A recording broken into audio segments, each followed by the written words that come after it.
A very warm welcome to everyone here this morning. It's a Saturday morning, and on a Saturday morning, there is so much that everyone needs to do and relax and owe your family and personal things. But you've taken the time to be with us, and that we're really grateful. And it's going to be a 2-hour great event, great learning. And we've also designed an opportunity for you to have, a very close, intimate conversation with the speakers towards the end, so that you walk away with this 2 hours, not time wasted, but you really pick up some really good tips and gather some insights that might change your life from today.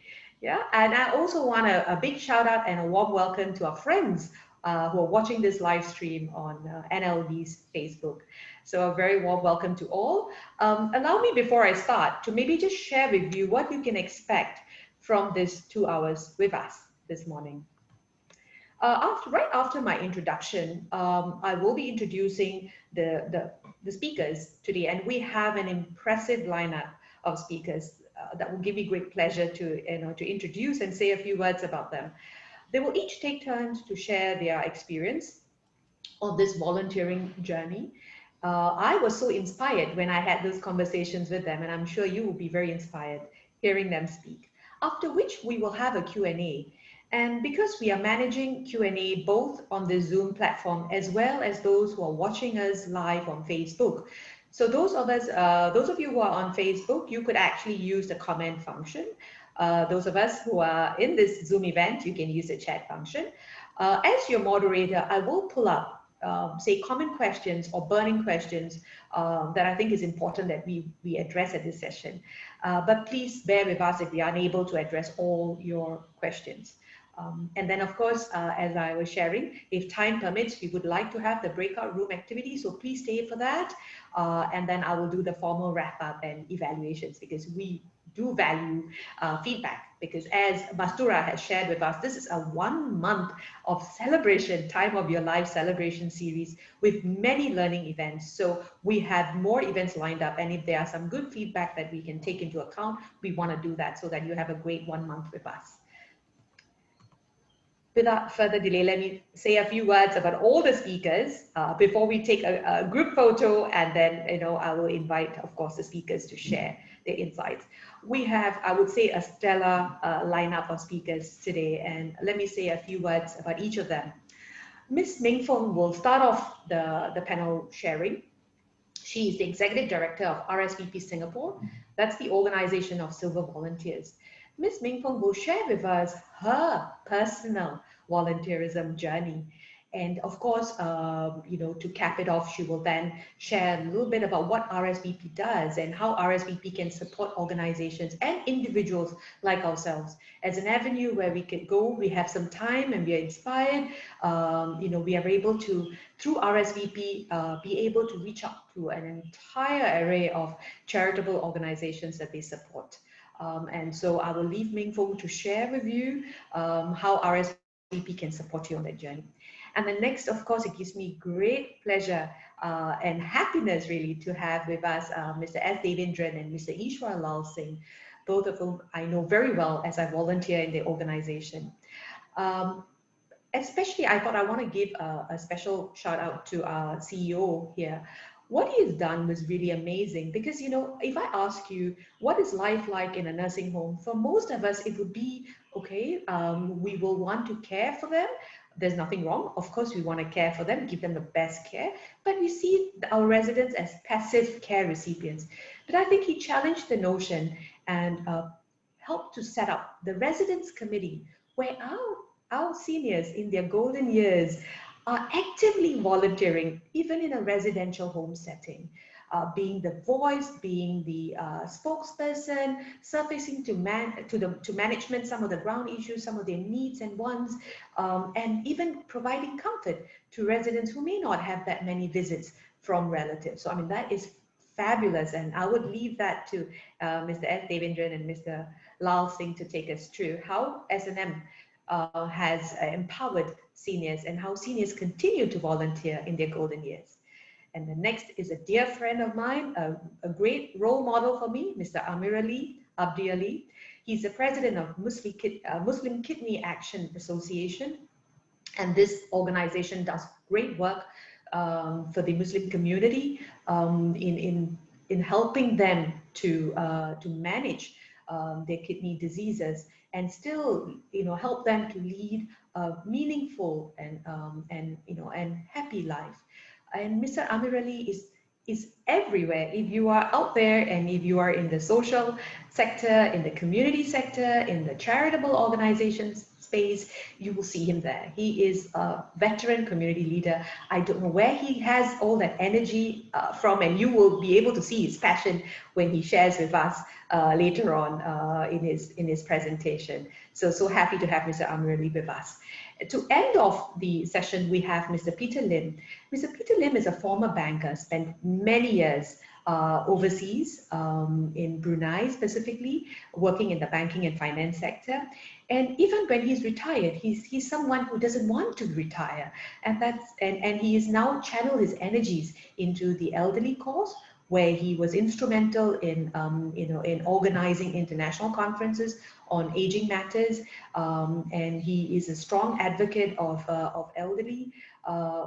Even if they are struck with chronic diseases like diabetes, you really feel they can, with good care and management and education, the elderly can still lead a very happy and healthy life. And he is now currently the member of the Diabetes Singapore. So that is the stellar cast that we have. And so before I invite Ms. Meng Fong as the first speaker, I thought it'd be great if we can all take a photo to remember this occasion. So it's time for group photo. What I'm going to do now is stop share so that we have a beautiful gallery view. Can I invite everyone to turn on your video and give us your greatest smile? And those on Facebook, please join us in giving us your biggest, brightest smile. Hui Fang, over to you. Give us a cue when you're ready.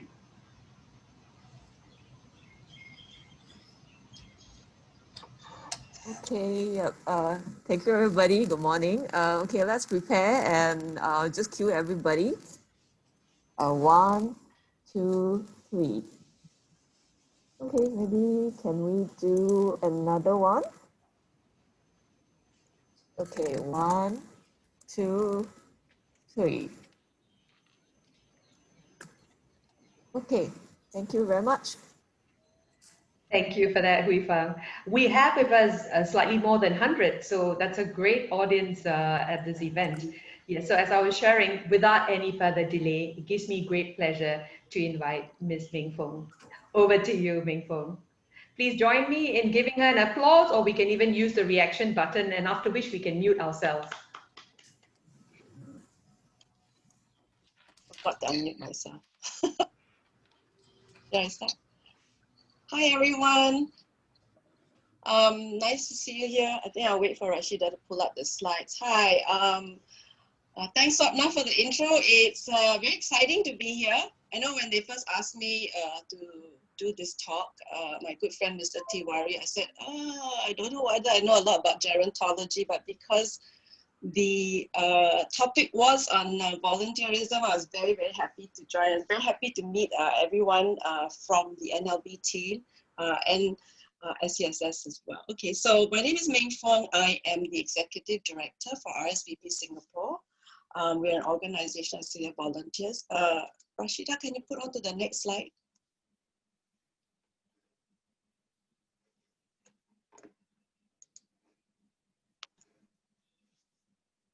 Sorry, just give me one moment. Sorry about that. All right. Okay, good, we're up. Okay, so I've been in RSVP since 2016. A little bit about me. I spent over 20 years in the IT industry doing various jobs, starting as a programmer and moving to regional jobs in sales, marketing, and product management. So I've had a lot of roles in my work life. And in my personal life, I've also had a lot of roles and experiences. A little over 13 years ago, I became a single mother, and I decided to stop working so I could look after my son and also to take care of myself. So I started volunteering, which is something I've always wanted to do for a long time. So you can see I volunteered in many different organizations. Each of these organizations, I spent a few years at a time. But little did I know that this small little step that I took volunteering years later would bring me here as an executive director of a volunteer organization. So I love working with seniors. I especially love working with them to create, curate and design new community programs. And more especially, I also love to work with people who are new to volunteering, and I like working with them to discover and plan their volunteering journey. Next slide.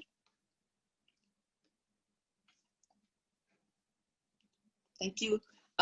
So this a little bit about RSVP. We are just over 21 years old, and our vision is to make every senior a volunteer, and our mission is to develop senior volunteers and provide meaningful opportunities to serve the need of the community. Next slide, Rashida. So these are some of the services that we do. We have over 2,500 volunteers, and just a little bit about the demographics you see at the side. We have close to 70% of whom are women, and the rest are male. We would like more men to join us, of course. That would be really good. Our volunteers are seniors. You can join us if you are 40 and above. And the very interesting demographics is over 50% are from the age of 50 to 70. The 4 core services we have are befriending, where we serve different clients, for example, at-risk school children, people that are recovering from mental illness, socially isolated, lower-income seniors. And in training, we also train seniors in IT and volunteers. Also, our episodic program where, oh, let me not forget guiding. You can see, let me not forget guiding, a very important part of what we do. This is where our volunteers provide directional assistance in hospitals, museums, galleries, and other places of interest. Our episodic programs where we provide ad hoc volunteering opportunities for people who are still working and who want to help in different type of causes. So don't worry if you don't think you don't have enough time. Episodic program is just for you. So anytime you see anything interesting, you can volunteer. Next slide. So I'm very proud of this slide. This is what our volunteers do on a yearly basis. They serve over 120,000 beneficiaries, and they clock over 44,000 volunteer hours. It's pretty seriously cool.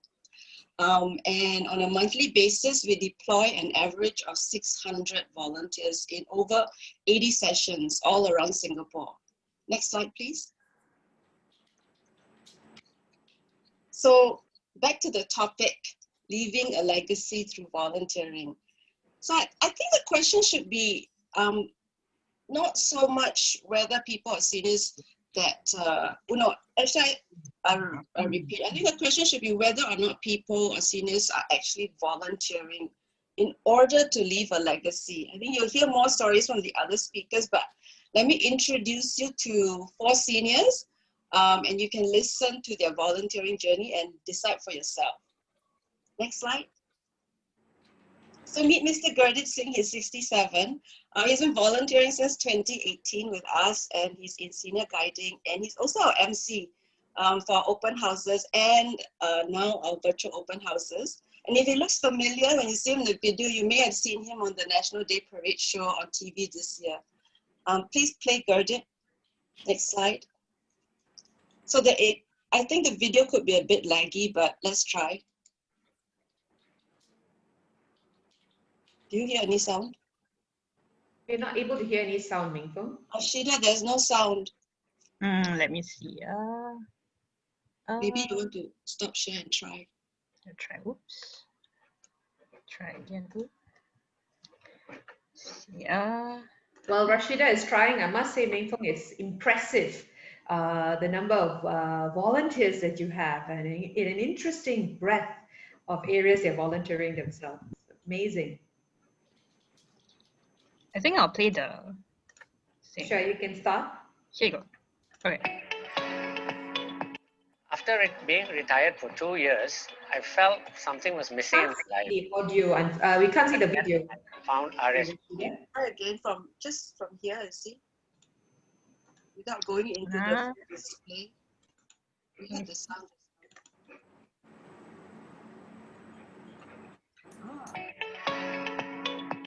After being retired for 2 years, I felt something was missing in my life.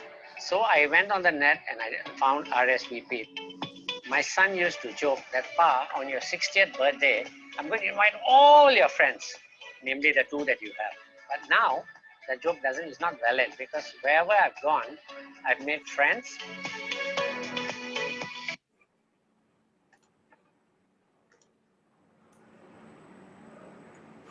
Can you pull up the next one? So I apologize for the video. It always sounds good when we're testing it, but somehow Zoom does this to us.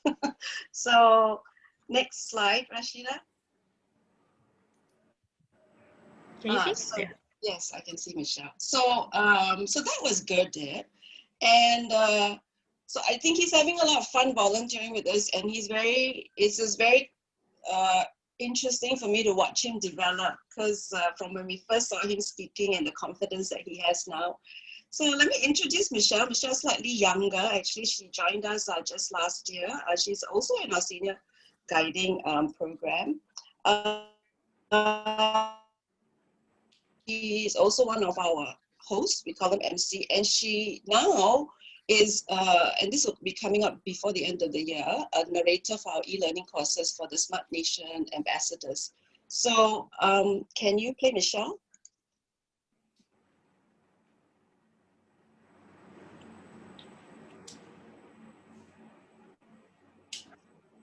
I think the sound. You cannot hear. No, there's no sound playing inside the, Yeah. Just get out from the. Oh, okay. I think I might have got and the society. Right. My first rebranding project is a collaboration with the Singapore Art Museum and the Society of the Aged Sick. Some of the elderly residents have never done any artwork before. With some nudging, they realize that they can draw too and proudly show off their work to the volunteers and their friends. I will never forget their smiling faces and their eagerness to come for the weekly session, turning up at the art and craft room earlier and earlier each week.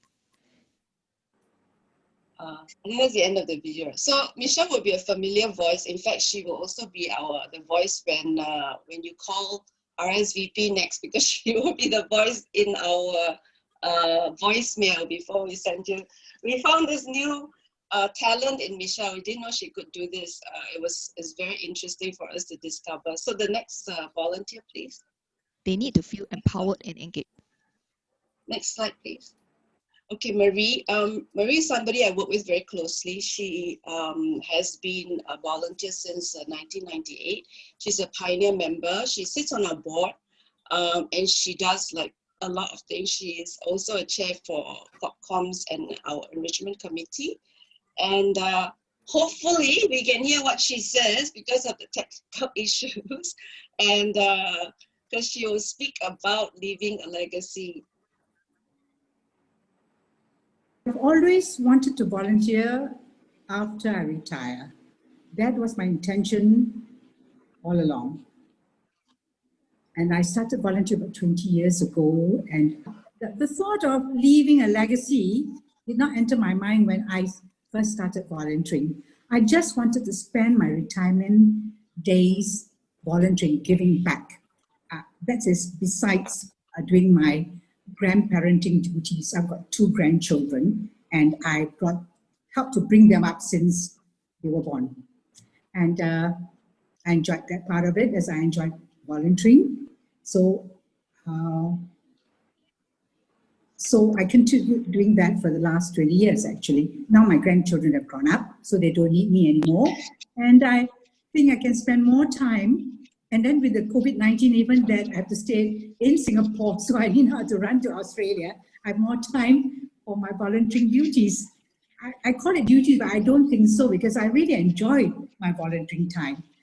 And I'm fortunate that I found a niche in RSVP to use my working experience and skills. And if you ask me now, if I have left a legacy, I can say yes. In the 20 years, I've helped develop and implement the branding of RSVP. And I've seen the organization grow. and I feel as though I'm a part of it, you know. And as it progresses, I want to continue helping it to grow. And that is the satisfaction I get.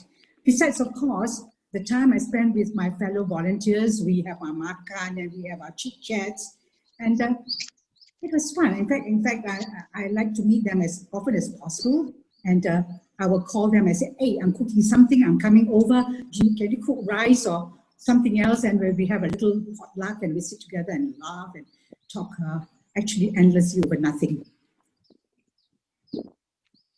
Thank you, Marie. Everyone can hear me, I suppose. So I'm not sure how much time I have, but really, so that was the 3 volunteers, all having very different volunteering journey, from people that have just started not too long ago with us, and somebody that's been with us from the time we have started. So the other one I wanted to share was, okay, 30 seconds. Okay, but is Miss Rowena Chin. And she was with us just for a period of 4 years, and she was with our Gourmet Activity Circle. So very interesting, you see all of these numbers down here. We have a cookbook called the RSVP Cookbook for Gift and Cooking.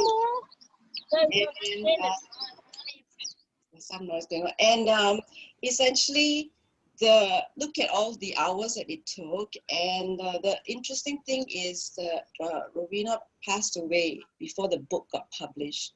So this is really about leaving a legacy. So when we launched the book, we invited her husband and the daughter, which you can see here, the pictures at the top, and then the one in the middle, and we gave the book away. So it was very touching for us to have to do this.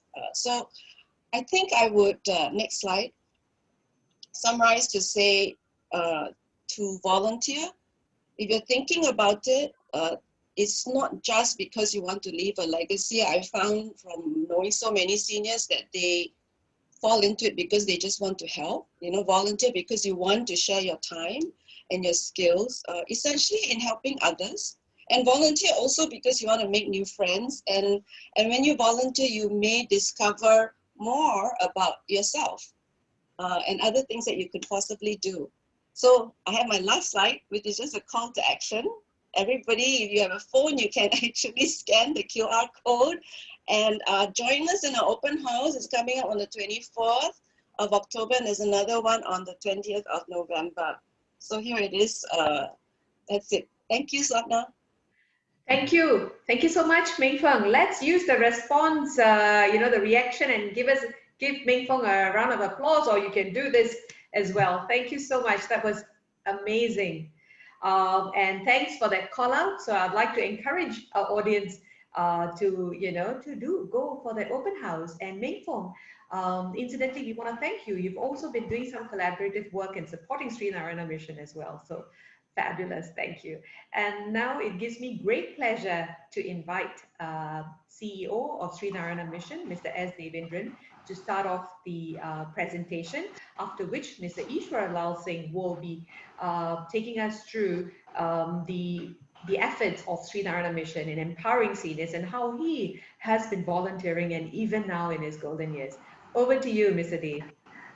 Thank you, Swapna. A very good morning, ladies and gentlemen, and I see many familiar names in the participants group. Welcome. It's a privilege and pleasure. Thank you to SUSS and the National Library for this opportunity. It's a pleasure to be following after Meng Feng. RSVP is going great guns under her leadership, and as Swapna has just alluded to, we collaborate with RSVP in 2 great projects. One is the Enriching Lives of Seniors program, or ELSP, which is a RSVP program that we participate in, and in turn, the volunteers of RSVP participate in SNM's Share a Pot program. And if you want to know more about these 2 programs, join me in the breakout group and we can share. A little bit about myself. I have the great privilege of having joined and serving with this great organization, Sri Narayana Mission Singapore, since May 2016. And what you see on the screen is a little bit about myself. But the session today is about silver volunteerism, impact and legacy. So let me move straight on into the reason why we in S&M decided to set up a residence committee. Now, I could start with a few pithy statements. You know, you can buy a house, but you can't buy a home. My fellow speaker this morning, Lal Singh, will talk about a home away from home. And when I joined Sri Narayan Mission Singapore, there was a quarterly session where feedback was sought from residents on everything from menu to activities, etc., etc. But you see, that was exactly the point. It was feedback. It was after the fact, after decisions had been made. And I started wondering how to change this and change the paradigm such that every one of us, the staff, the volunteers, our stakeholders, would see this nursing home as belonging to the residents. The nursing home is their home. And my staff and I, my colleagues and I, we work here. We work in the home for them. And that's when I got this idea that we should have a residence committee. And I'm going to leave it to Lal Singh to share more about that. But, you know, some numbers. As I speak today, in 10 years' time, 2030, we are going to have 900,000 Singaporeans aged 65 and above. That's going to be 1 in 4 Singaporeans. And for most of us in this session today, that's going to be us. So silver volunteerism is something that is going to be very important. I say this, you know, we are all at this point in time living under the shadow, if I may call it that, of COVID-19. And, you know, COVID-19 very severely impacted our volunteering activities, and in that sense made it very painfully obvious just how important volunteers are. And in the future, silver volunteers, you and I, are going to be just as important.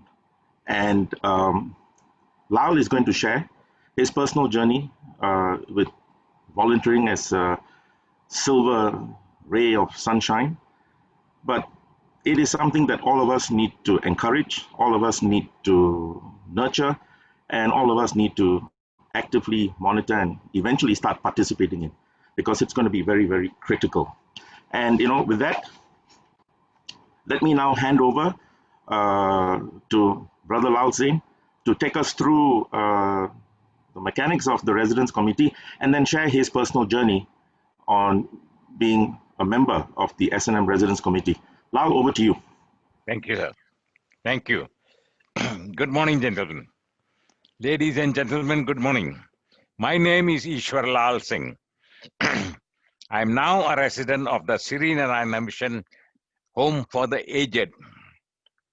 I like to congratulate the Singapore University of Social Sciences on its 10th anniversary, and would, if I may, thank you for inviting me to speak on this volunteering experience that I've had. Let me start by sharing with you a little bit about myself. I served the SAF as a volunteer. I was a regular in those days. I am also the first person to have recruited the first national serviceman in 1969. So I started national service. And the late Dr. Goh told me, let's take on the Malaysians. I said, it's a bit too early. We just started with the boys. Anyway, today's soldiers are very strong, very tough. They're very strong. They really picked up. I had schoolboys for national servicemen. I served the SA for 22 years and finally retired in 1984 at the age of 55. I was honored to be the first batch of officers, the pioneer officers that raised the SAF. I became interested in volunteering when I was joined the Indian National Army as the Balak Sena. I met Netaji Subhash Chandra Bose. I had actually a row with him. I did not know who he was at that age. I was more akin to English history rather than the Indian history. But anyway, at the age of 14 in 1943, I became a member of the Balak Sena, a boys' school with the INA, with a group of 40 boys around my age. The Indian National Army at that time was training us boys to be the future leaders of the Indian independence movement. In 1956, I joined the Singapore Volunteer Corps as a recruit. 2 years later, I was promoted to a sergeant as a volunteer. I then became an officer in 1962, gazetted in the Singapore Government Gazette. I was still a volunteer. Then we were part of Malaysia. We became part of Malaysia in 1963. I then became a regular with them because it was an encouraging sign. The British were leaving us. And I joined the Malaysian Army as a lieutenant. I used to wear a songkok, which I didn't like. My mother didn't like that. But anyway, I had to wear a songkok because that was part of my uniform. Then in 2018, I was admitted to the Sri Narayana Mission Home due to several falls prior to my admission. I had several falls, but no injuries. Doctors were surprised. They asked me, how is that I don't have injuries? I said, I do not know, but I think I know how to break my falls. So anyway, then slowly I became a member of this nursing home because the doctor, after my 7th fall, told me, I'm not letting you home. You're not going to stay alone. My 5 passed away in 2014, and I was living alone at that time. I was enjoying myself, really.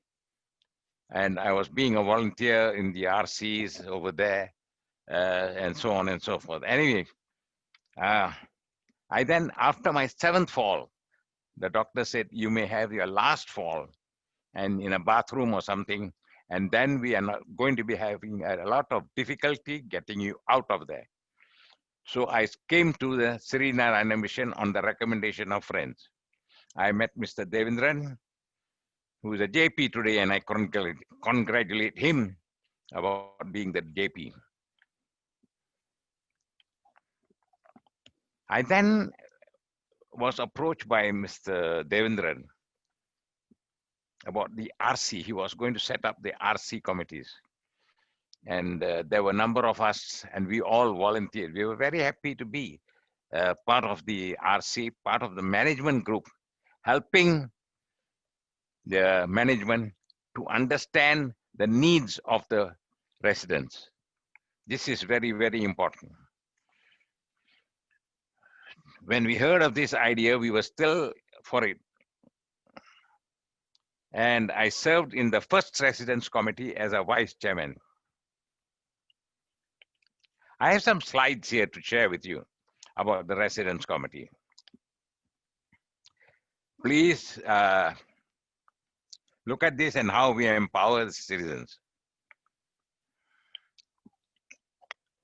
The residence committee formed 2 years ago to foster bonds within the nursing home, build good relationships within the health staff, and also run by residents for the residents. The RC works closely with various teams across the nursing home to improve the physical environment of the home and holistic well-being of all residents. We represent our fellow residents at scheduled meetings where we highlight residents' views or concerns to the management. We ensure that all feedback is properly documented and that solutions are implemented. We also serve as ambassadors for all events and visits held at Sri Narayana Mission. Meetings with the management are held bi-monthly. We also run a town hall meeting where we have all the residents together. We get the residents together and then we speak about their problems and ask them to volunteer. There are a total of 9 residents in the national committee. I present the pictures to you now here. We have a vice chairman, a secretary, assistant secretary, and 5 committee members. We facilitate meetings, lead activities, and make recommendations to the management team for acceptance and approval, and ultimately we report to the CEO. And so much for the facts of the residence committee, how often we meet, who we report to, and what we are talking about. I enjoyed the previous series speakers sharing their volunteer experiences. It reaffirms that volunteering is not just for the younger generation alone. This is what he had to say about his experience. Eric is my current vice chairman and the youngest of us RC members. He always brings an enthusiasm to our meetings. Madam Pungavanam is serving as a committee member for the second term. I appreciate her care and concern for residents. Having an RC also benefits the nursing and care staff looking after us. May I, on behalf of the management, thank you for inviting me to share my experiences as a silver volunteer. I am now 90 years old. Thank you very much. Have a pleasant day, and I wish to listen to more of you. Thank you. Thank you very much, Mr. Ishwar Lal Singh and Mr. Devendran. I think that is so remarkable and that is so inspiring. And I think it completely affirms what I have gathered in my own life experience, that volunteerism and volunteering starts way back, very early. In the case of Mr. Ishwar Lal Singh, it was at the tender age of 14. And he still continues to give in his golden years. And what an inspiration for us all. I've had friends in this group who've actually just private messaged me, just sharing with me, how amazing it is. Especially, Ming Fong, your video of the 3 volunteers. Yeah, I don't think they all started off with wanting to leave a legacy, but indeed by volunteering, they have impacted lives. And I think that's what it is all about. Leaving a legacy is all about how you can impact lives, be it how you nurture your grandchildren, your families, your immediate friends, your community, and in ways of legacy in terms of sharing the recipes. In the case of Mr. Lal Singh, how he forms and leads his team of committee members to be the voice of the residents, so that it can really be a home rather than just a nursing home. Yeah, that was amazing. That now gives, I think it's a great time now to invite our third speaker, actually our fourth speaker, Mr. Amir Ali, who is the president of the Muslim Kidney Action Association. Sir, over to you. He is another dynamic gentleman. He's never aged in the 2 to 3 decades I've met him, charming as he is always. Over to you, sir.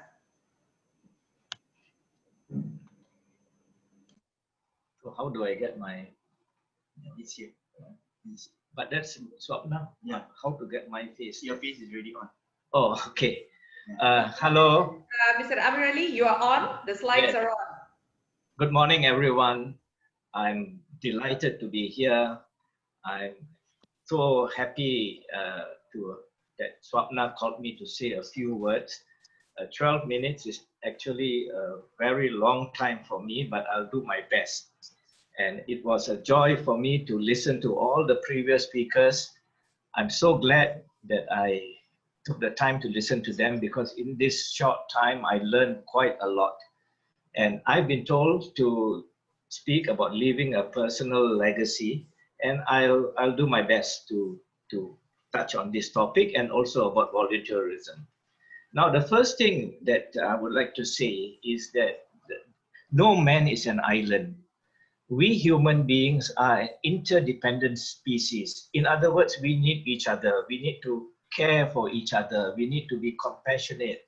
We need to support and protect each other.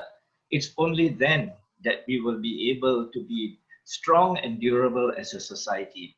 Can you imagine living in a community or in a society where nobody cares about each other, where there is no compassion? So I feel that it will be a miserable society. And I think that it's part of our human nature to care for each other, because there are so many people who need help, and they cannot just be left alone.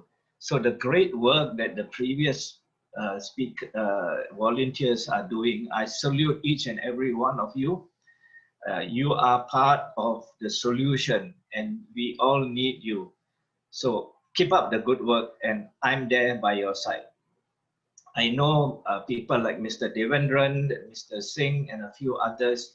I really salute you. You are amazing people. And Devendran, once again, congratulations on your appointment as Justice of Peace. You well deserve it, and we are very proud of you.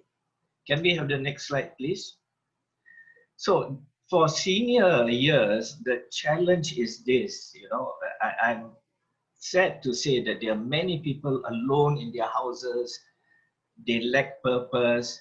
They did not have plan B when they were working. So by the time that they retired and left their work, they had nothing to do. At first, they were very happy because every day was like a holiday to them. But later on, they realized that, there's nothing much to do, no focus on life. They did not keep in touch with their friends, and they became lonely, and soon they became despondent, and sadly, some even fell into depression. So seniors' years are not golden years for many people. They are very challenging years, especially when they are not well, they are suffering from various illness and diseases. So it's a great challenge for them. All right, so maybe let's have a look at the next slide. So this is a quote by one of my friends, Mr. Shah Reza, that touched me. What is volunteerism about? It is, I like what one of the previous speakers had said. It is actually at the end of the day about discovering yourself. It is not about winning medals or getting appointments and positions or feeling important. It is about service, and it is about making a difference to the kind of community that you want to live. Next slide, please. So there's no actually expiry date on volunteerism. We have just heard Mr. Lal, he's 90 years old, sir, amazing. I've had other friends like Mr.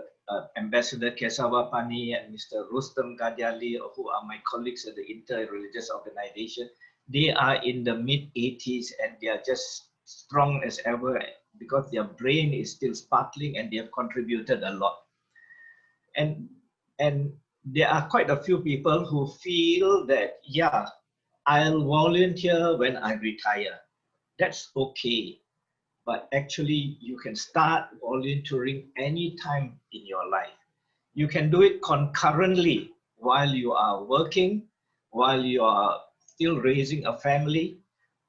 There's so many areas that you can serve, but the point is start young. Because I remember a story of a colonel, I think it was in Malaysia, who had so many friends. He used to play golf, and he used to be very active. One day, he just decided that I'll retire early, and then I'll have more time with all my friends. But what happened was, when he retired, all his friends disappeared, because they were his friends because he had position and power. And once that was gone, his friends were also gone. And I think I remember that story. He felt really dejected.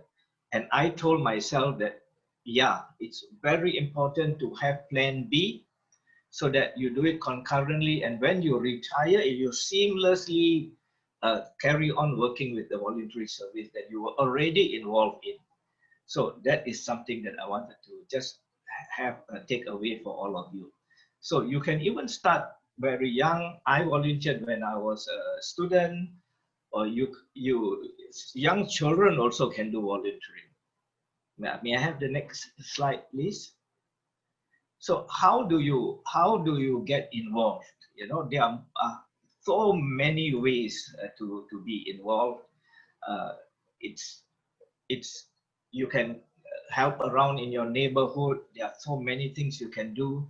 You can join Sri Narayanan Mission and other such organizations such as the RSVP, where there is so well structured and you will always feel welcome and you will never feel lonely.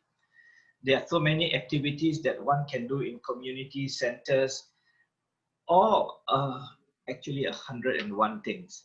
In fact, just being kind, generous, and friendly to people, that is also volunteerism, because you lift another person up from his, and we actually lift each other up. Can we have the next slide, please? So, in terms of getting, as one of the speakers say, getting to know yourself better, you cannot learn much by watching TV or by reading books about people's suffering and difficulties in life.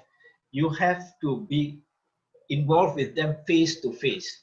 You know, I have been to Sri Narayan Mission. I've seen the amazing people there, how they have persevered and how they are strong. Actually, what they can do is they are giving you something back.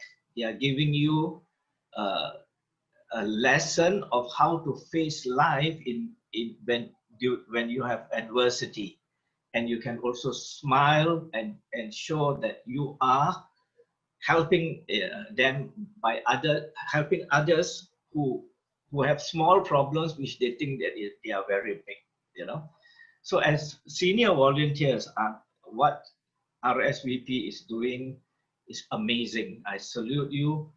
I have seen the difference that people, the thing that was sharing earlier on, how it made a difference in his life. He had only 2 friends. Of course, that was like a joke, but now he has so many friends. And when we interact with each other, we touch each other, we learn and we grow. So sometimes, in terms of offering a listening ear, you know, let people talk, you listen, that is also charity. And according to our belief, our prophet said that just giving someone a warm smile, that is also charity. And there's a lot of blessings in it, just like our Swapna, when we look at her smile, so wonderful, it makes all our day.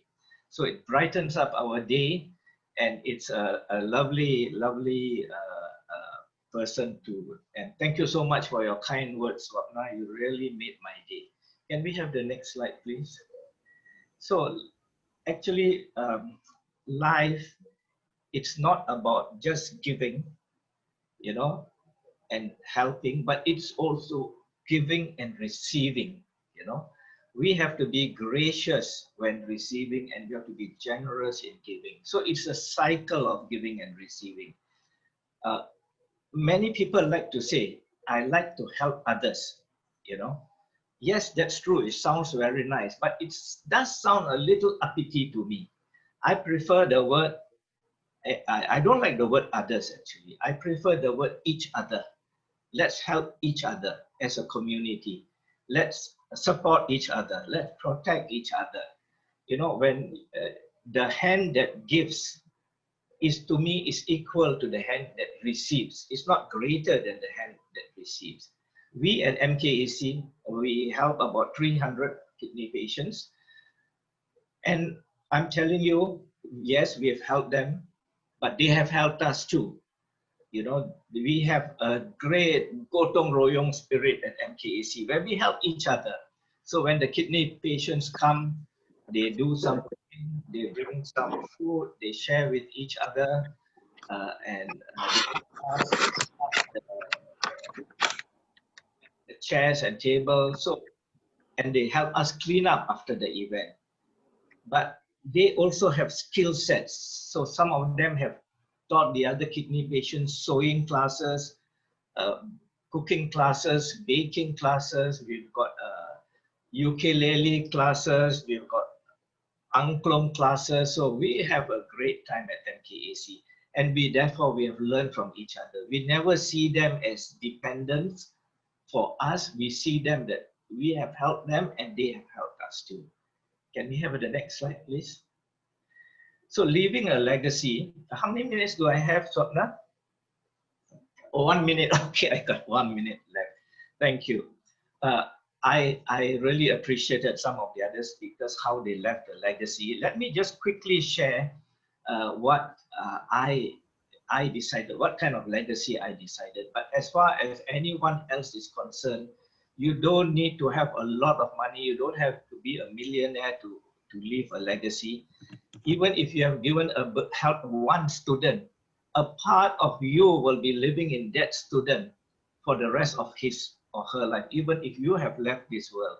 So it's like planting a seed and growing a tree. The tree is your legacy, the shade of which that so many people can enjoy, and you are already gone. So plant a tree even knowing that you are gone. Let me end by saying that what I have done in terms of leaving a legacy is that I have started a family trust, you know, and we try to use some of the funds that I have in this trust to help students for their education, to help in intercultural activities, to promote interfaith and interreligious activities, which is very close to my heart, and to promote safety in the community, which is also something very close to my heart.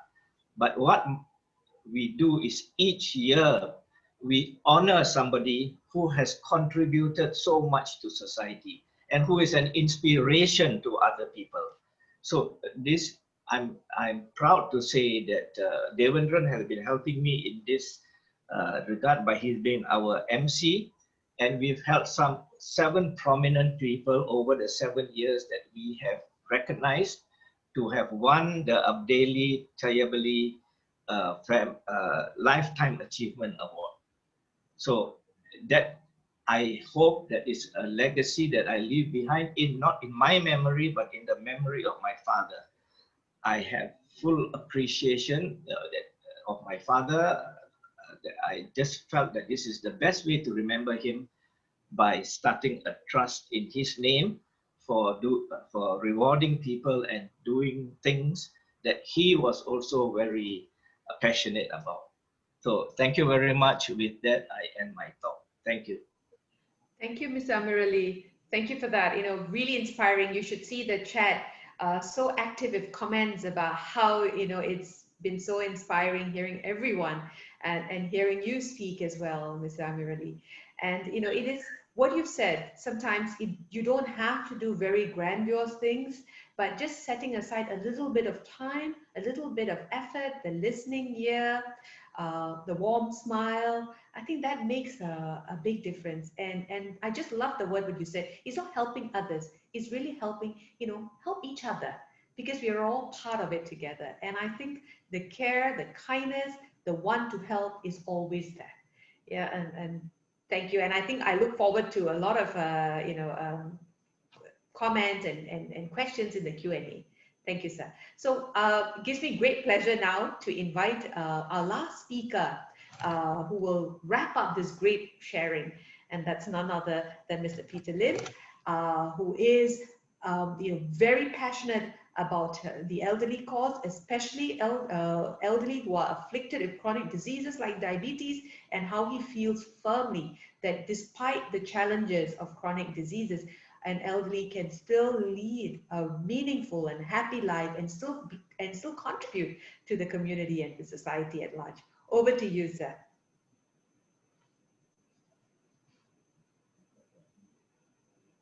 Can I speak now? Yes, you may. Your slides are coming up, sir, and you're good to go. Okay. Good morning. Thank you for inviting me to share my personal journey at this event. At the age of 16, I went overseas to work. At that time, Singapore was plagued with lots of problems of unemployment, problems of racial issues just after the British left. Soon I got a job overseas in the bank and raised a family. Life at that time was a series of struggle and compromises, living and working in a different culture. Next slide. In 1990, at the age of 43, I returned to Singapore with a wife and 3 children. I was diagnosed a diabetic, but it didn't stop there. After some years, due to my poor eating habit, other health and mental issues continue to creep into my mind. And I have to deal with it. I have 3 young children. I have to put food on the table. And most of all, it was very important for me to give them an education in the educated society in Singapore.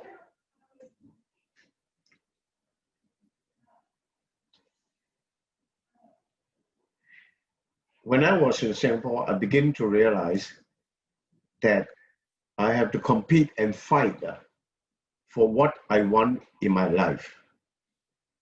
Basically, these health issues, these mental issues is not going away. But the best I could do is to slow them down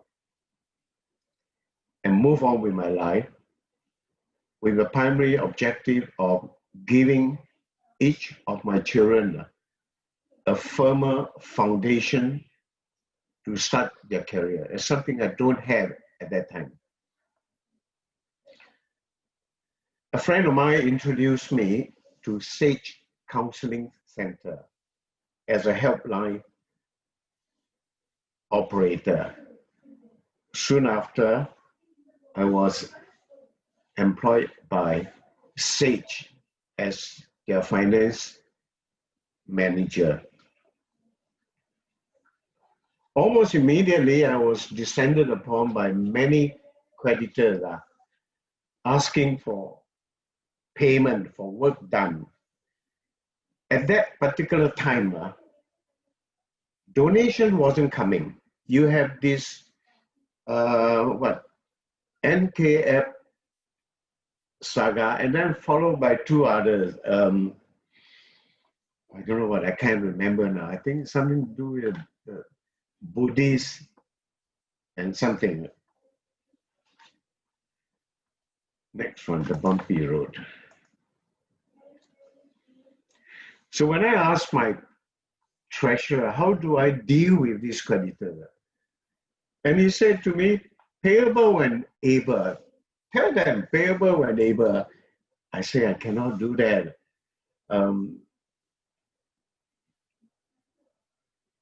I was trained as a banker. I cannot say things like, only when I have the money, I pay you.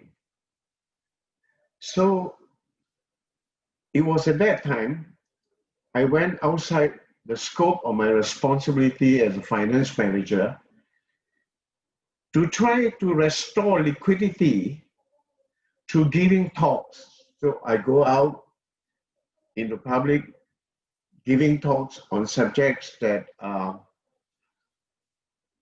close to me, on the retirement, on personal financing, on corporate governance, and on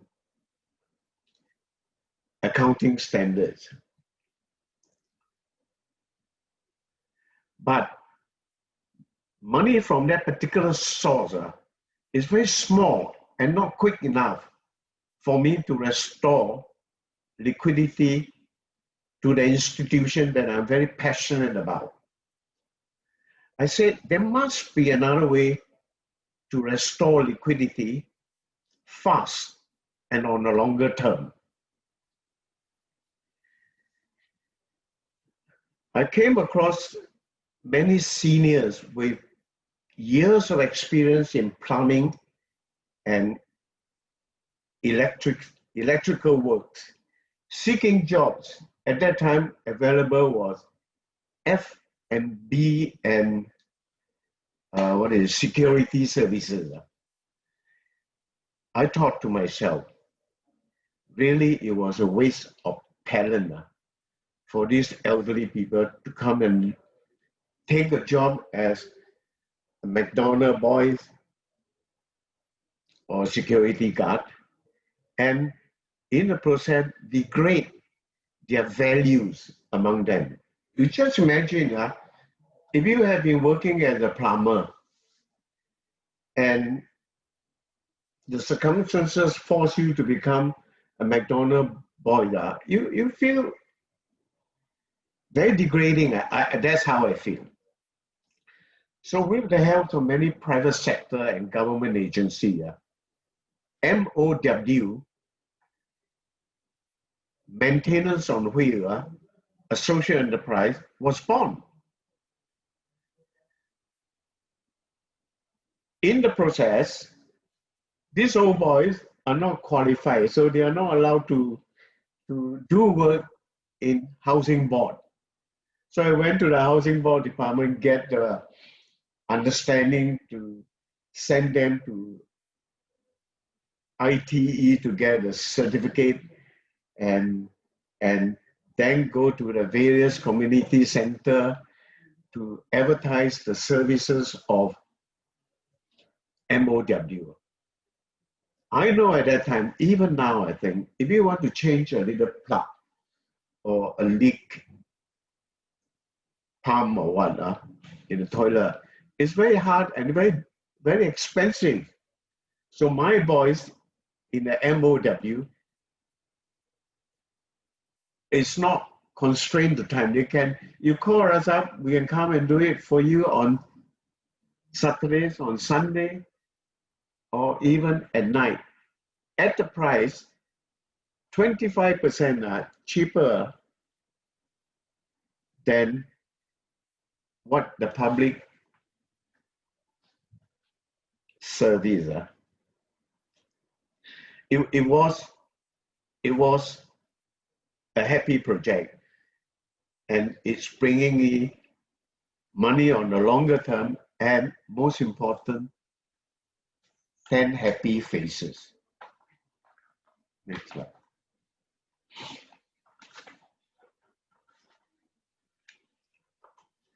I'm lucky to find the right match to help me reduce my stress. I have stress, and to fight depression.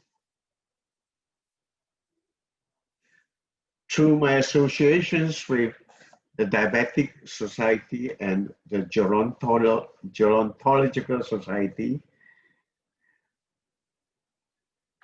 I had the chance to meet people with the same interest. The interest is how to deal with these health issues, how to deal with these mental issues.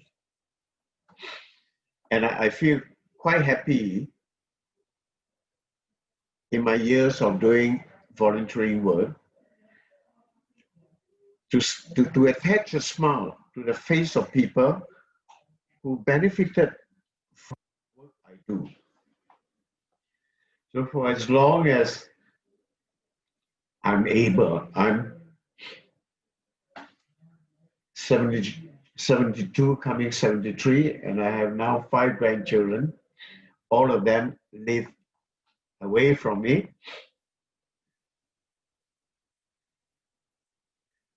And I would like to remain as a volunteer with Diabetic Society in the various outreach programs that they are initiating. After all, it helps me to help others. The Diabetic Society will help me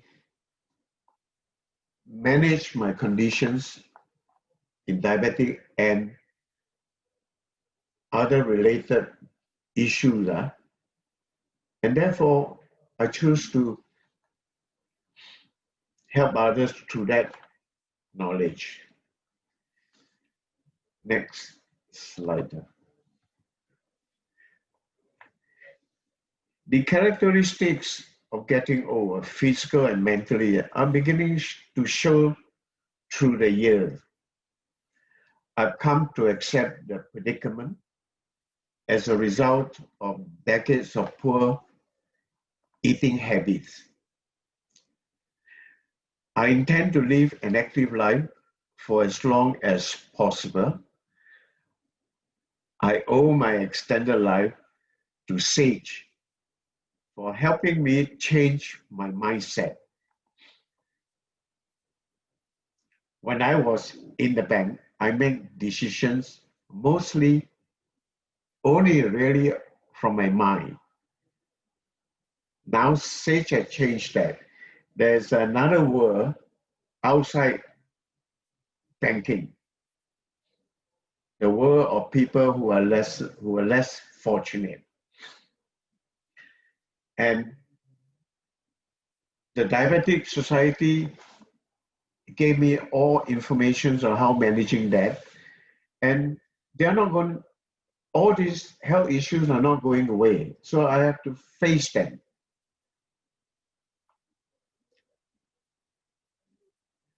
And I've come to accept that, okay, my fault, bad eating habit for many, many years. I owe my extended life to Diabetic Society for the opportunity to meet people with diabetic, thereby increasing my knowledge in dealing with diabetic and related issues. To the Gerontology Society for the information on the challenges in aging. To You Third Age for teaching me how to write my autobiography and the weekly sessions of SMS, Senior Meets Senior. It's a wonderful weekly gathering where seniors of all different backgrounds come together and talk about their life. And I also like to thank the following chat group for keeping my sanity in check. My church group, my book club group, my business group, my ex-staff group, and a few good friends. You are my heroes. Thank you. I'll show you some pictures. The first one on the left is a gathering of my church group. We meet from time to time, now less due to the COVID issue. The one in the center, this is at Bedok Reservoir Park, where on Sunday, when I don't go to church, I will go there, sit among the elderly people, watching the bird singing contest. And on the right-hand side, this was last year when I was in Switzerland with my 3 children. And the bottom left is the is at Tampines OTH, our Tampines hub, where I go there 2 times a week under the instructions of an exercise instructor who teach us how to exercise for the elderly people. And then the center one is my diabetic group. We meet over a meal, we do a walk in the park, and we share information of one another, where to buy cheap medicine, what is the problem, how you measure this and that. And the last one is I do a 2-hour cycling every morning, except for my day of worship on Sunday around the Bedok Reservoir Park.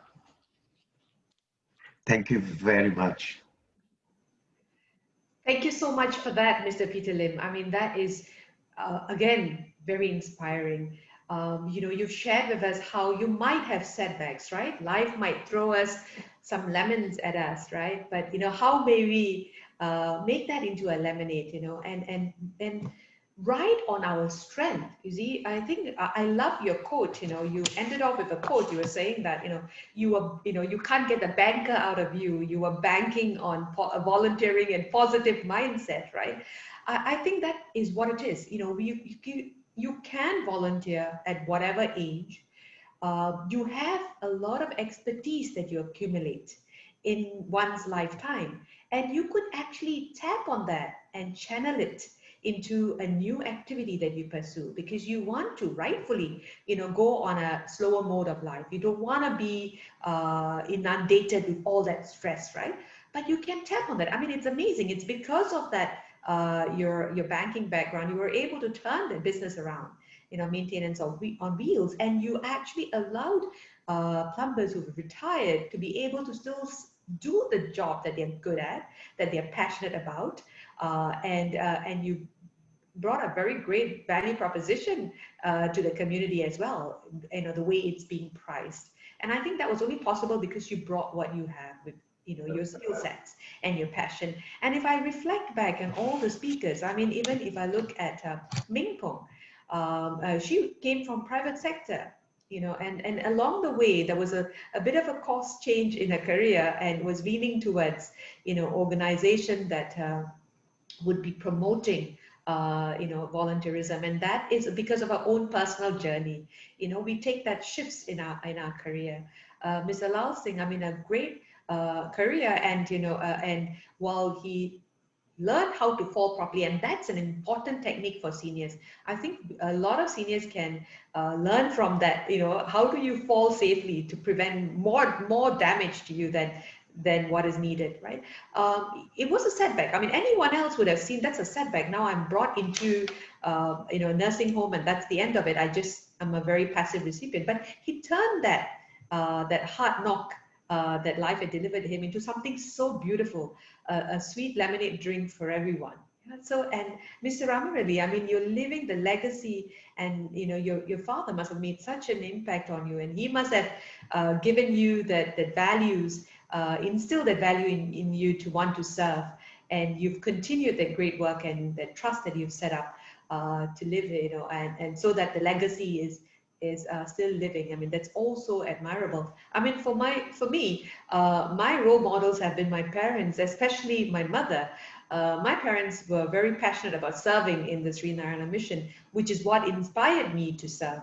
And in the broader community, my father was very encouraging that I should serve in the community. And my mom, I mean, she used to be a great chef, and she still is a great chef, and she would cook a meal for 1,000. But with age, what she's done is, you know, turn that passion into teaching people how to cook, passing on that skill set, still going up and doing serving with a group. Maybe she can't handle everything by herself, but she still does that. And I think that's what it means for us all seniors. We all, it doesn't matter if you're a professional, you're a homemaker, whatever, you know, are you a graduate, you're a non-graduate, it doesn't matter. We all have that the skill set and the passion that we have in us that we can translate it. You might be a soccer player, but when you're in your 60s, you can't play soccer, but you can be a soccer coach. And so these are amazing things and amazing possibilities. And I think, Mr. Peter Lim, you spoke about how that, you know, because you're doing all this, it keeps you going. And I think, you know, and there was this lovely quote from Raymond in the chat group, you know, it's like the joy you receive comes to fulfillment when you see the smile on another person's face. So a lot of amazing stories also among our participants. I love what Mr. Amirali spoke about, you know, it's a kampung spirit really. How do we come together? So and no man is an island. Don't feel like you're alone in it. With age, we might have certain setbacks. We go through the natural aging process, or we might be afflicted with chronic diseases. We might not feel like our true form, but by coming together as a community, we can keep the energies going. You know, so these are great lessons that I've picked up, and really very key. Don't say you help another person, we help each other. And give and be fulfilled. And as what Ming Fong said, you discover yourself in the process. With that, I'd like to now go into the Q&A segment. Those are my reflections. I want to start off with a question that came out, and I think that came out in the Facebook, I think. It was from Chu Sheng En. How do you, and I pose this to my panelists. So my panelists, any of you can take this question, really. How do you face disappointments and handle difficult people when you're volunteering? So sometimes when you volunteer, you go in with good intention, but you know, the beneficiary or someone who are working with may be very difficult to handle. So how do you face the disappointment that comes with it when you handle the difficult people in the course of volunteering? And I think that's a great question. I open it up to any of our panelists to take the question. Ming Fong, would you like to start off? Okay, it's not easy. It is not easy at all, I have to say. I think with a lot of patience, and sometimes you just have to keep on going to explain, because it's very hard to turn volunteers away. But sometimes you do so because the organization requires a certain amount of quality or standards, you know. So we've had to do the hard step of saying, well, I'm sorry, you may not be able to volunteer in this program anymore, but try something else. So it's not easy. It's just, you have to, I think just, I think if you keep with the cause, like, you know, I'm doing this for the bigger picture. And so you create the atmosphere where this is, you know, this is something you have to do. For me, it's a job. But the other thing also is, I think, is the environment. You want to make sure that the environment is safe for everybody. You know, so you have to find the good enough reasons. I have to say, it's not easy. Yeah, you just have to keep at it. Yes, I'm certainly. And I think that was, you know, from the angle of, you know, RSVP's experience, where not everybody might be suited to volunteer. And I think this question is also very specific to, what if when I am volunteering and helping a beneficiary, and the beneficiary doesn't give me the support? For whatever reason, the beneficiary might be antagonistic or very difficult or refusing the help. No, then you are disappointed because you want to come in to do good. You know, how do you manage those kind of emotions then if you are in such a situation? I'm not sure, Mr. Amirali. I mean, you spoke about how you've brought a community, like a kampung of volunteers to support the kidney patients. I mean, have you encountered such a situation, or have any of your volunteers encountered such a situation? Well, the short answer is yes, we have encountered them. There are both from volunteers and beneficiaries that cause some disappointment. Let me start with volunteers. Some of them come with an agenda. they want something, you know, but they are not telling it. And when they don't get it, they show their disappointment. So they came in with a different intention, maybe of just widening their circles of contact so that they can sell insurance or something like that. They have their own motives for doing so. Ultimately, they will get disappointed, and they will show their disappointment. You know, we had a case of how one of our beneficiaries was disappointed because we had a very enthusiastic volunteer who came in and visited as a befriender. So she kept visiting a particular beneficiary, and they became very close, you know. But she abruptly left, and this beneficiary was like at a loss now because they really had a bond. So when I told her that, why did you leave? She said, oh, I only did volunteer because my friends encouraged me to volunteer because I was having a heartbreak at that time. My boyfriend left me, and I was, you know, in a spin, and so my friends told me, volunteer, forget about your boyfriend. But now it so happens that he came back, and I'm happy, so I don't need to cure myself or whatever it is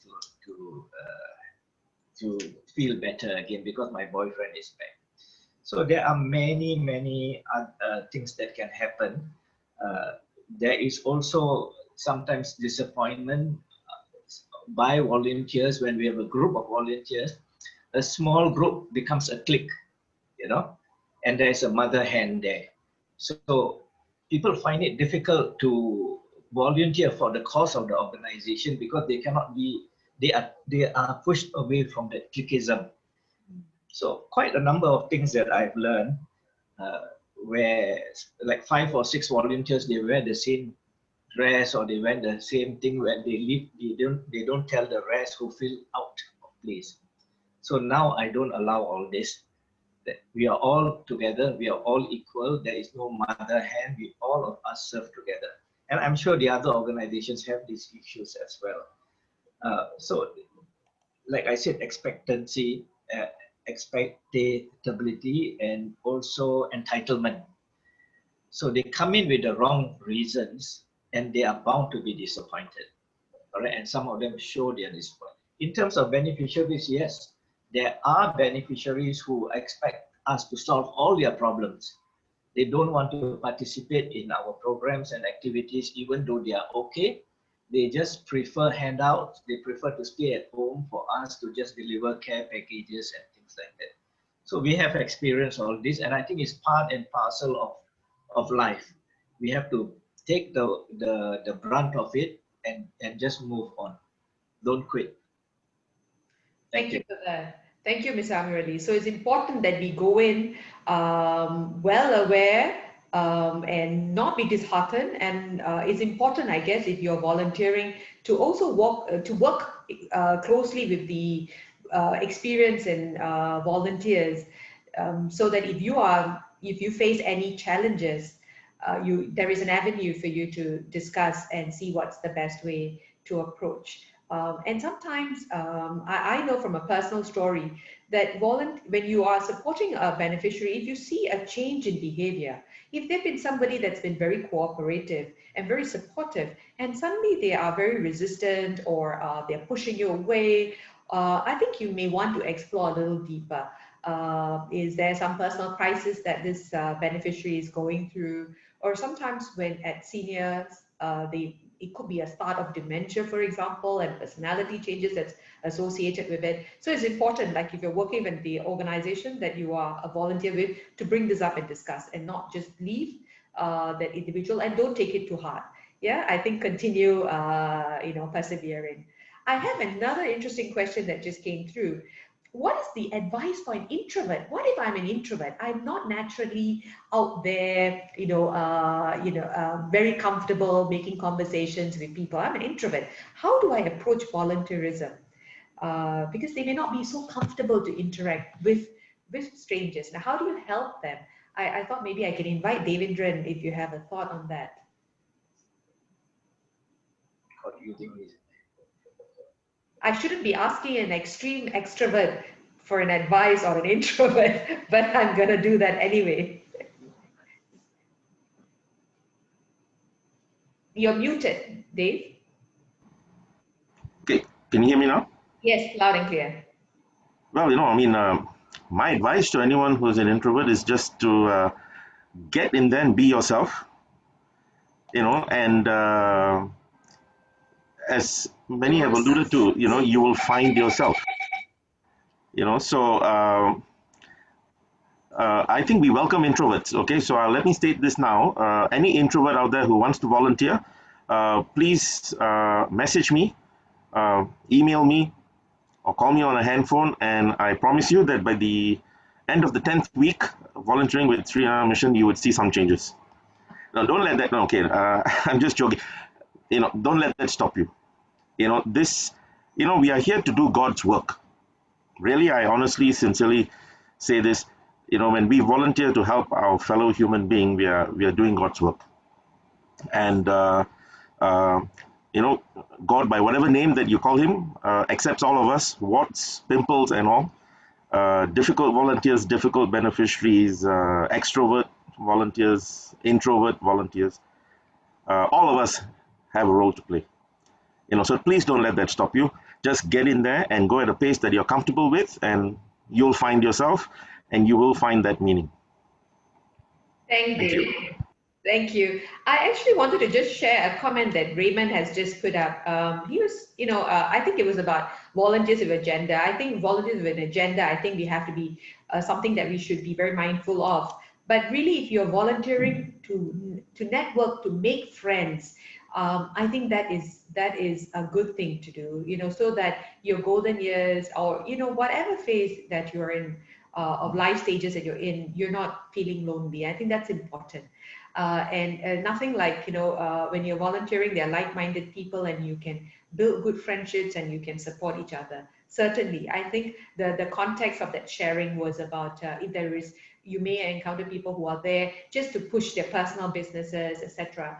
Then you want to be very, very, or that young lady for that matter of fact, nothing wrong with that advice to get over the heartbreak, but if only she had balanced her time to continue to give, that would have been great. Yeah, I wanted to ask, I know that a lot of organizations have very structured volunteer programs. So Ming Fong, how do you help someone, who is an introvert to be able to step forward?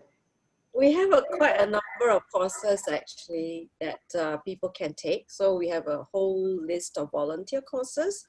And the first one that's my favorite is called Be an Effective Volunteer.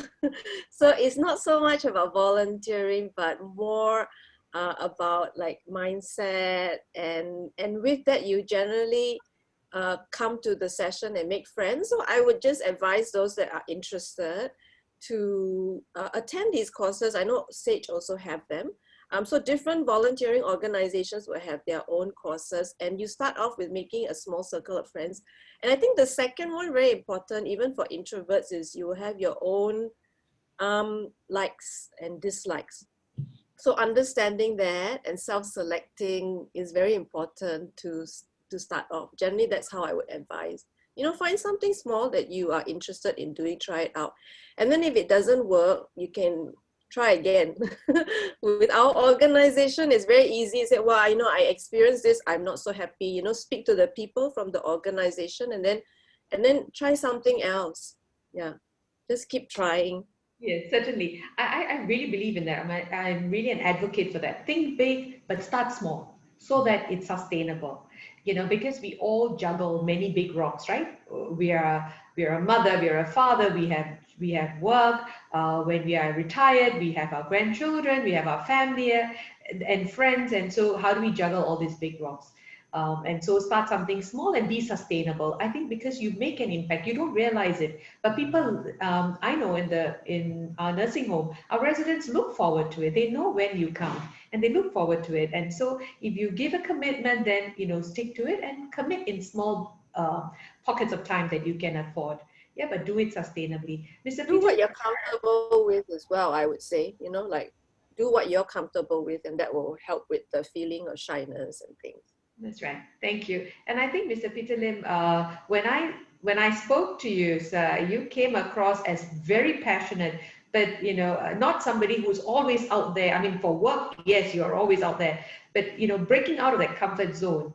What were some of the things that you did, to help you come out of it and volunteer? It was coming out of a comfort zone for you. Very much like an introvert, right? Trying to get into a new area to volunteer. Do you have an advice for that? From a very young age, I'm fixed in my mind to eradicate poverty. I've seen that when I was growing up. And as I enter into the work field, I've discovered education is also necessary. So with these two objectives, I went out to say, look, I have this chronic issue and that's not going to go away. And I have to put food on the table for my 3 children, my wife, my parents, and the sister. How am I going to juggle that? This chronic health issue is not going away. And the most important thing for me, in order to address that, I must keep myself healthy. How to keep myself healthy? So I befriend friends of the society, Diabetic Society, and friends of the Gerontological Society. These are two very important societies that help me in my life. They help me, I will help them back. That's important. That's important to me. How do they help me? Diabetic Society, we have a little group that we go out and walk, and among us we share, hey, this is the problem, we shouldn't do that, you shouldn't eat that, and all that. These are information, not just the information, it's a friendship. Then after that, hey, let's go and drink kopi. And they will start talking, no, this coffee, no, you should not eat this mihun. These are education to me, and these help me in my extended life. Thank you so much, Mr. Lim, for that. I think what that means, if I can just sum up, is really about starting, taking small steps, maybe going with friends, right? Starting with just small circles of friends, and then, continuing with the friends to do this work that you have started out to do, the volunteering work. I think that's a great advice. Yeah, thank you. So it's all possible. There are structured programs. Maybe go with a friend, and always think about the cost. Why are you there? And it's really not about how many friends or conversations that you make, but can you consistently serve that one individual who will be looking out for you if you've dedicated a time. If it's a Saturday, they'll be looking for that towards that Saturday. So keep that, right? Just one, and then you grow your circle as you grow in confidence. Yeah, I want to thank again all our speakers for taking the time and being part of your sharing of your personal stories, inspiring us, taking all that questions. I wanted to wrap up this Q&A with just one comment, that I think Josephine was saying, in my years as a volunteer, my intentions and expectations have lowered considerably. My purpose was once to help, support, do good, all noble, but these days, I don't know whether I do good or not, but let me not make things worse. And I thought that was an interesting comment. I mean, she did invite speakers to comment on it, but I think, I don't know whether it is also it is what life stage that you're in. You might start off, really like, I think I can, end world poverty, I can make great changes, and nothing wrong with that. You need that kind of passion and drive. But I guess with that experience and, with time where you actually do meet a lot of hard knocks, you might lower your expectation. But I think what's important is don't lose the purpose, why you're there, and the bigger picture. And yes, sometimes we will have to modify our strategy accordingly. Like if you meet very difficult beneficiaries or volunteers, etc., you might have to strategize, or you have other priorities, work priorities or life priorities thrown at you. You might have to reallocate time and energy, but don't give up. I think that is what I would offer, given that we have to wrap up this segment soon. Don't let that fire be diminished. That passion is always there, and you should keep it there. And yeah, you just have to probably moderate it with whatever other commitments and priorities come your way. Yeah. On that note, Swapna, if I may just jump in there, it's the ethos of it's the ethos of service. And the ethos of service, it's a very simple thing to remember. It's service before self. And if you keep that focus, difficulties, speed bumps, sometimes roadblocks will be encountered, but you will get there. Service before self. Thank you.